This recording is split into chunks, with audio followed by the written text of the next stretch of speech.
Bismillah ar-Rahman ar-Rahim. Today we're going to discuss a new topic that is IP security. Uh, as from its name, you're quite familiar with the terms IP and security. IP is referring to the network, the communication protocol.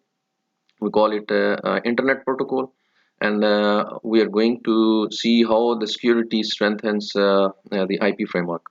And this is the main objective of our today's uh, topic that we'll be discussing, that is IP security. All right, let's discuss the outline of our today's lecture. That is the outline. First, we'll be discussing about the internet working and the internet protocols. Uh, you can find it in the book in the appendix 6A as well. About the internet protocols, but you might have studied it in the computer network course as well. So later on, we'll be discussing about the IP security overview, how security is strengthened, what is the basic architecture. Architecture we'll be discussing in detail in the next heading, but right here we'll see how your IP security works in a normal network framework. Next, in detail, we'll discuss the IP security architecture. What are the basic components that actually strengthen the IPs and the IP framework from the security point of view? Uh, Basically, there are two main headers are involved in which this IP security framework works. First one is the authentication header, and the other one is the encapsulation security payload. We'll get the details how actually they are different from the normal IP headers. Please remember that these two things, authentication header and encapsulating security protocols, they are actually replicating the normal IP header framework. In a normal IP header, usually there is a source and a destination through which your IP actually travels throughout the whole network framework, and it reaches to its destination. Uh, More specifically, the destination IP, it determines from which route it should follow and where it should go. तो इसमें mainly जो contribution है वो IP headers की ही होती है.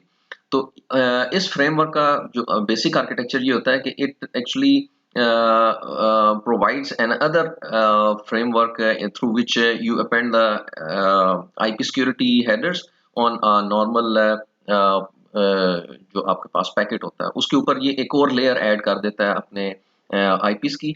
और इसके अपने आईपी होते हैं, इनको सिक्योरिटी के पर्सपेक्टिव से हम इसको देखेंगे. इसकी एग्जांपल मैं कोट करूंगा जो कि एक वीपीएन है जो आप यूज करते हो. तो वीपीएन के थ्रू किस तरह आर्किटेक्चर चलता है वो उसका ओवरव्यू मैं आपको दूंगा इन अ शॉर्ट वाइल. तो एक तो ऑथेंटिकेशन हेडर है, दूसरा इनकैप्सुलेटिंग सिक्योरिटी पेलोड है. ये दोनों हेडर्स की type. Encapsulating security payload we are calling it a payload, but it adds some functionality to the authentication header. Authentication header की कुछ लिमिटेशन है जिसके थ्रू वो ESP जो है वो उसको एक्सटेंड करता है. Then the combination of the security associations. Security associations को भी हम देखेंगे. एक टर्म है जो कि IP सिक्योरिटी के कॉन्टेक्स्ट में हम इसको डिस्कस करेंगे. Then later on will discuss about the key management. इसी ही प्रोटोकॉल के अंदर की मैनेजमेंट जो है वो किस तरह होती है. ओके, ये एक as you can see on your screen we have a normal TCP IP architecture जो कि एक नॉर्मली एक आपकी जो एप्लीकेशंस हैं जो कि वो फॉलो कर रही होती हैं. As you can see, there are several different layers are involved. You're quite familiar with their functionality. We're not going to discuss them. लेकिन इम्पॉर्टेंट चीज़ ये है कि एज यू कैन सी हमारे पास दो एंड सिस्टम्स हैं. They both of them want to communicate with each other, and they are actually attached through their respective routers, and in between we have a local area network or the wide area network, or it can be a point to point link as well. तो ये जो packet है वो travel होता हुआ इस लैन या van के थ्रू होता हुआ डेस्टिनेशन तक वो पहुंचता है. अच्छा, अब जब देखें हर एक हॉप के ऊपर एक पर्टिकुलर सेट ऑफ लेयर्स जो हैं वो चल रही होती हैं. As you can see end system के ऊपर जो सेट ऑफ लेयर्स हैं वो सारी लेयर्स इन्वॉल्व हुई होती हैं. We are considering the TCP IP architecture. Remember it, we are not discussing the from we are not discussing it from the OSI layer point of view. तो एक normal जो TCP IP है उसके ऊपर आपकी मुख्तलिफ सेट ऑफ लेयर्स चल रही होती हैं, इसमें फिजिकल है, मैक है, एलएलसी है, आईपी, टीसीपी एंड एप्लीकेशन। अब देखें, जब आपका डाटा जो है वो ट्रांसमिट होता है तो डेफिनेटली वो एप्लीकेशन लेयर के ऊपर वहां से होता हुआ it goes through all of the layers and then it leaves your network, और वो लैन के ऊपर जाता है। अब लैन के ऊपर जाने से पहले देखें जो कनेक्टिविटी है वो वायर के ऊपर है, तो इट शुड बी फिजिकल, जहाँ पे आपकी वंस एंड जीरोस में बिट्स आती हैं। ये कुछ होती हैं, आप यू क्वाइट फेमिलियर, जिसमें आपके पास मैक एड्रेसेस जो है वो, और जो एरर चेकिंग मैकेनिज्म है एलएलसी का, वो चीज़ यूज हो रही होती है। इन एडिशन टू इट जो आपके पास जो आईपीज हैं वो आईपी अपेंड हो जाते हैं। अच्छा, अब जो मेन कंसर्न है इस सारे आर्किटेक्चर में वो आईपी लेयर है। सारों का जो आईपी लेयर जो है वो इन्वॉल्व हो रही होती है। ऑलराइट, तो मेन फोकल पॉइंट इसमें सारों पे जो है वो आईपी लेयर है। ठीक है, आईपी पे क्या, आईपी अपेंड होते हैं। अब आईपी की फ्रेमवर्क किस तरह होता है कि अब देखें, जब सोर्स से एक चीज जा रही है, यहाँ से पैकेट ट्रांसमिट हो रहा है, तो पहले तो उसका एक सोर्स आईपी होगा, फिर एक डेस्टिनेशन आईपी होगा। Source is the one who is transmitting your data and the destination is the entity on which your data is to be delivered. तो ये दो चीजें जो है वो आपके आईपी के ऊपर आ जाती हैं। ठीक है, अब यहाँ पे जो आपका आर्किटेक्चर है, इस लेवल के ऊपर आपकी आईपी सिक्योरिटी जो है वो हम इन्वॉल्व करते हैं। जो आईपी सिक्योरिटी है वो इसमें वो इन्वॉल्व करेगा। देखें, पर्पस जो है आईपी सिक्योरिटी का, वैसे इन जनरल अगर देखा जाए तो आपके पास दो तरह के सिक्योरिटी मैकेनिज्म्स इन्वॉल्व होते हैं। एक तो ये है कि आपने जब अपने आइडेंटिटी को छुपाना होता है and you want to actually mask your identity through which you want कि हमारे पास जो इन बिटवीन जो राउटर्स हैं या इन बिटवीन वर्क स्टेशंस आती हैं जिनके थ्रू आपका डाटा ट्रांसमिट होके जा रहा है, वो आपकी आइडेंटिटी को रीड ना कर सकें and they shouldn't get any information कि ये कहाँ से डाटा आ रहा है। तो उसमें आप अपने आईपी को छुपा देते हो। ठीक है, जिस तरह एक आईपी स्पूफिंग है, स्पूफिंग तो वो अलग से टेक्निक इन्वॉल्व हो जाती है, वो आर्किटेक्चर डिफरेंट है। स्पूफ होता है कि वो चेंज कर देता है अपने आईपी को, लेकिन यहाँ पे है कि आप अपने देखें, आपके डाटा जो है वो एप्लीकेशन के थ्रू जाएगा, वापस आपकी एप्लीकेशन पे ही रिसीव होगा। जिस तरह देखें, आप एक कोई फॉर्म ओपन करते हो, कोई वेबसाइट ओपन करते हो, तो आपके जो सिस्टम है वहां से डाटा ट्रांसमिट होके डेस्टिनेशन जगह जाता है, और डेस्टिनेशन क्या है, आपका सर्वर है। वहां से it will try to fetch the data out of it and when it will fetch it, it will display on your screen. वो आपकी एप्लीकेशन के ऊपर डिस्प्ले हो रहा होता है। अच्छा, अब आर्किटेक्चर ये है कि आपने अपनी आइडेंटिटी रिवील नहीं करनी, और आपने और वो सर्विसेज भी अवेल करनी है। तो अब वो आर्किटेक्चर आता है कि आप अपनी आईपी लेवल की सिक्योरिटी को एनेबल करते हो and you are actually hiding your identity, और आपकी आइडेंटिटी क्या है और network, that is your IP. तो आईपी को आप एक्चुअली मास्क कर देते हो। अच्छा, अब इसका एक एग्जांपल क्या है? एग्जांपल ये है कि फॉर एग्जांपल कंसीडर कि आपकी जो लैब में लैब एडमिनिस्ट्रेटर है, उसने कोई स्पेसिफिक वेबसाइट्स जो है वो ब्लॉक की हुई है, लाइक फेसबुक है, यूट्यूब है। वो कहता है कि ये ड्यूरिंग एजुकेशनल एक्टिविटीज ये कोई भी स्टूडेंट एक्सेस नहीं करेगा। अब वो करना क्या है, उसने उस साइट को ब्लॉक कर देगा। ठीक है, आप देखें, साइट को ब्लॉक करने पे उसने कोई एक रूल डिफाइन किया होगा, and what is that rule? वो रूल ये है कि उसका जो आईपी है उसको उसने ब्लॉक लिस्ट के ऊपर डाल दिया। Got an idea? जो फेसबुक है या आपकी यूट्यूब है, उसके सिंपली आईपी को एक ब्लैक जो उसकी ब्लॉक लिस्ट उसने मेंटेन की हुई है उस लिस्ट के अंदर डाल देगा। अब जब भी प्रॉक्सी या आपके पास राउटर है, व्हाटएवर द जो आपके पास नेटवर्क का वो मैकेनिज्म है जिसने राउटिंग करनी है, तो वो पहले अपने पास एक लिस्ट देखता है कि कहीं कोई चीज ब्लॉक लिस्ट के ऊपर तो ऐड नहीं हुई हुई। अगर वो जो रिक्वेस्टेड आईपी है, और वो रिक्वेस्टेड आईपी कहाँ पे आता है, आपकी डेस्टिनेशन आईपी के ऊपर। क्योंकि देखें, आईपी में दो चीजें आती हैं, नेक्स्ट में मैं आपको आईपी हेडर भी दिखाऊंगा। उसके ऊपर एक सोर्स आईपी आता है और एक डेस्टिनेशन आईपी। सोर्स आईपी कहाँ से डाटा ट्रांसमिट हुआ है, और डेस्टिनेशन है कहाँ पे इस पैकेट ने जाना है। ठीक है, तो वो सिर्फ डेस्टिनेशन आईपी को देखता है, ब्लॉक लिस्ट के अंदर मैच करता है। अगर वो मैच हो जाती है तो उस पैकेट को डिस्कार्ड कर देता है, एंड एज अ रिजल्ट आप उसकी जो सर्विसेज हैं वो आप अवेल नहीं कर सकते, या जो वेबसाइट है या जो भी एप्लीकेशन है उसको आप ओपन नहीं कर सकते। तो ये एक मैकेनिज्म होता है ब्लैक लिस्ट के अंदर। तो destination IP contributes a lot, सिर्फ उसके अंदर वो उसको चेक कर लेता है। अच्छा, अब दूसरा मैकेनिज्म ये है कि आपने कोई ऐसा मैकेनिज्म अप्लाई किया हुआ है कि ये अब आईपी सिक्योरिटी का मैकेनिज्म है कि जिसके थ्रू आपने उसको इन्फोर्स किया रूल को। अच्छा, अब इसको आप बाईपास भी कर सकते हो, ठीक है, जो आप you are quite familiar with the term VPN, ठीक है, वर्चुअल प्राइवेट नेटवर्क भी होता है और एक वीपीएन भी आप यूज कर रहे होते हो। अब होता क्या है कि आप वीपीएन लगाते हो तो वो चीज एनेबल हो जाती है। तो उस आर्किटेक्चर को मैं डिटेल में डिस्कस करूंगा कि वो ये आईपी सिक्योरिटी का मैकेनिज्म को फॉलो करता है, ठीक है, आईपी सेक जिसको कहते हैं। और वो कैसे बाईपास कर देता है सिक्योरिटी को, हालांकि वो रूल भी डिफाइन हुआ होता है। तो वो हम डिटेल में जाके डिस्कस करेंगे नेक्स्ट जो अपकमिंग स्लाइड्स हैं उसके अंदर। ऑलराइट, तो अब देखें यहाँ से जो एंड सिस्टम है, एंड सिस्टम से वो सारी लेयर्स के थ्रू होता हुआ नेक्स्ट जाता है आपके पास राउटर 1 के ऊपर। आप देखें राउटर 1 जो है उस पे एप्लीकेशंस नहीं होती, यू नो दैट। हमेशा एंड सिस्टम के ऊपर एप्लीकेशंस होती हैं, इसके ऊपर सिर्फ और सिर्फ जो है आपके पास 3 या 4 लेयर्स होती हैं, ठीक है। अगर इन दोनों को कंबाइन करके देखें तो 3 लेयर्स हैं।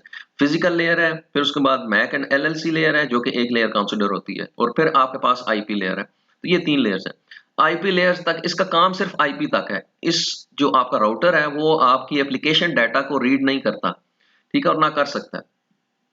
वो सिर्फ और सिर्फ जो डिसीजंस लेता है वो आईपी तक देता है कि कौन सा डेस्टिनेशन है उसको चेक करता है और मैंने इसको राउट किस तरह करना है। क्योंकि देखिए राउटर का काम ये है कि वो राउट करता है आपके डाटा को। फॉर एग्जांपल आपके पास मुख्तलिफ उसके पास रूट्स अवेलेबल है। एक रूट है जो कि ईस्ट पे जाता है, दूसरा वेस्ट पे जाता है, एक नॉर्थ पे जाता है, एक साउथ पे जाता है। तो उस केस में वो डेस्टिनेशन को देखेगा कि और वो कैसे देखता है, डीएनएस जो उसके थ्रू जो सर्वर है उसके थ्रू वो चेक कर सकता है कि ये फलां जो है वो तो उसको सॉल्व भी करता है, लेकिन इन एडिशन टू इट इसके पास अपना राउटिंग टेबल होता है। राउटिंग टेबल के अंदर देखेगा कि फलां आईपी जो है वो ये कहाँ पे मैंने ईस्ट पे मिलेगा, वेस्ट पे मिलेगा, नॉर्थ पे मिलेगा, साउथ पे मिलेगा। तो वो उस तरफ राउट कर देता है, ठीक है। ये इसका आर्किटेक्चर होता है। और वो डिसीजन किस पे लेता है, जो आपके पास राउटर के डेस्टिनेशन एड्रेस के ऊपर, ठीक है। सिमिलरली यहाँ से लैन के थ्रू इसी तरह, क्योंकि अब ये लैन भी क्या है, वो उसकी इंटरकनेक्टिविटी ऑफ डिफरेंट राउटर्स है, वो उसको राउट करते करते और आपके डेस्टिनेशन तक वो पैकेट पहुंच जाता है, ठीक है। और एट द एंड आपके एंड सिस्टम तक जाएगा। अब वो फिजिकल से होता हुआ एप्लीकेशन लेयर तक वो जाता है, ठीक है। तो ये तो जस्ट एक रिकॉल किया है जो कि ऑलरेडी आपने नेटवर्क्स के कोर्सेज के अंदर जो है वो डिटेल में डिस्कस किया होगा। इसमें आईपी सिक्योरिटी का जो कॉन्टेक्स्ट है वो अभी तक हमने डिस्कस नहीं किया। ये जस्ट एक हमने एक ओवरव्यू लिया है आपके नॉर्मल आर्किटेक्चर का। अच्छा, ये आईपी वर्जन 4 हेडर है on your screen. IP version 4 में यू कैन सी जो मेन कंट्रीब्यूशन है वो है सोर्स और डेस्टिनेशन एड्रेसेस का। In addition to it you have different protocols there. अब ये बड़ा इंपॉर्टेंट पार्ट है जो हम डिस्कस करने जाएंगे when we will discuss the IP security. क्योंकि आईपी सिक्योरिटी है क्या है, it is basically combination of several different protocols, और वो सिक्योरिटी के प्रोटोकॉल्स हैं, ठीक है। जो भी आप क्योंकि इसके अंदर फ्लेक्सिबिलिटी प्रोवाइड की गई है कि whatever kind of the protocol you want to follow you can do that. तो यहाँ पे वो प्रोटोकॉल्स की डिटेल्स आती हैं। Alright. In addition to it, several different fields are there, and you are quite familiar. We are not going to discuss them because this is not a computer network course. This is data security या network security है। तो network security के aspects को हम detail में discuss करेंगे। तो इसमें देखें वहाँ पे मैं एक चीज़ जो एक ओवरलुक कर गया हूँ कि दो एस्पेक्ट्स हैं जब हम आईपी सिक्योरिटी को डिस्कस करने जा रहे हैं। एक तो आईपी से रिलेटेड सिक्योरिटी होती है, दूसरा है कि आपके चेकसम या जो आपका जो पेलोड होता है, ठीक है, उसकी सिक्योरिटी वो भी हमने एनफोर्स करनी होती है। क्योंकि देखिए जब आप डाटा यहाँ से आप ट्रांसमिट करते हो तो उस डाटा की कोई सिक्योरिटी होनी चाहिए। ड्यूरिंग ट्रांसमिशन जो है वो कहीं लॉस नहीं होना चाहिए। तो इसको हम डिटेल में डिस्कस करेंगे दोनों एस्पेक्ट्स को, एक आईपी के पर्सपेक्टिव से भी और दूसरा जो है आपका जो कंटेंट है उसकी सिक्योरिटी के पर्सपेक्टिव से भी। Similarly we have IP version 6 header. इसमें देखें सोर्स और डेस्टिनेशन आती है। इन एडिशन टू इट ये चेक रखता है आपके नेक्स्ट हेडर का, ठीक है, कि नेक्स्ट हेडर कौन सा है उसका। और ये एक कॉन्टिन्यूसली जब वो रीच करता है आपकी डेस्टिनेशन के ऊपर तो उसको अरेंजमेंट के लिए पैकेट्स की कि वो उनको एक फॉर्म में ले आता है और उनको सीक्वेंस के अकॉर्डिंग जो है उसको मैनेज कर लेता है। अच्छा, अब आते हैं जी एक्चुअल कंटेंट की तरफ, that is our IP security overview. IPsec is not a single protocol. Instead, IPsec provides a set of security algorithms plus a general framework that allows a pair of communicating entities. अच्छा, एक चीज याद रखिएगा कि जो IP security है ये just एक प्रोटोकॉल नहीं है, ये it is the combination of several different protocols, और ये पूरा फ्रेमवर्क है। And you are quite familiar with that term framework. What framework is? Framework एक पूरा का पूरा जो है वो सिस्टम होता है, ठीक है। प्रोटोकॉल क्या है? Protocol is set of instructions कि एक काम करना है, उसके बाद दूसरा करना है, तीसरा करना है, चौथा करना है। तो ये तो हो गया आपका जो प्रोटोकॉल है। लेकिन वो कहता है कि आपका IPsec is not a single protocol, instead IPsec provides a set of security algorithms.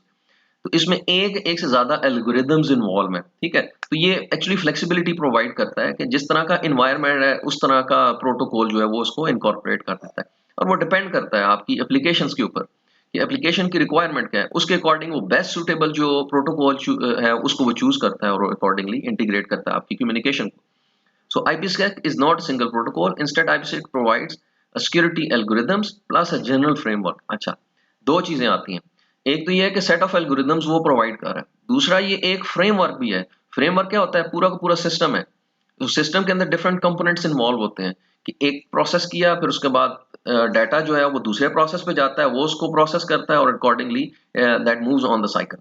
तो ये एक फ्रेमवर्क है। फ्रेमवर्क पूरा पूरा कंप्लीट सिस्टम होता है, ठीक है, कि किस तरह वो इंटीग्रेट होता है। इसको देखें, जो चीजें मैं डिस्कस कर रहा हूँ इसको एग्जांपल लें आप वीपीएन की। वीपीएन आप यूज करते रहो, आपको पता है कि वीपीएन चलता किस तरह है, तो उसके कॉन्टेक्स्ट में देखें कि वो किस तरह जाता है। लेकिन अभी मैंने वीपीएन को डिटेल में डिस्कस नहीं किया, तो वो आपको थोड़ी सी प्रॉब्लम आएगी। तो मैं आपको बताऊंगा कि वीपीएन चलता किस तरह है। आप जिस ब्लॉक साइट्स को ओपन किस तरह कर लेते हो थ्रू द वीपीएन, वो चीज किस तरह होती है, तो वो भी हम इसको डिटेल में डिस्कस करेंगे। Okay, so that allows a pair of communicating entities to use whichever algorithm provides security appropriate for the communication over the IP network, ठीक है। तो ये जो आपके पास IP नेटवर्क के ऊपर उसकी और कम्युनिकेशन किस तरह है, कौन से बेस्ट एल्गोरिदम है जो कि चूज करते हो, वो सारी चीजें आप इसको देख सकते हो। ओके, नेक्स्ट वीडियो के अंदर इसकी हम डिटेल्स में जाते हैं जी, IP सिक्योरिटी।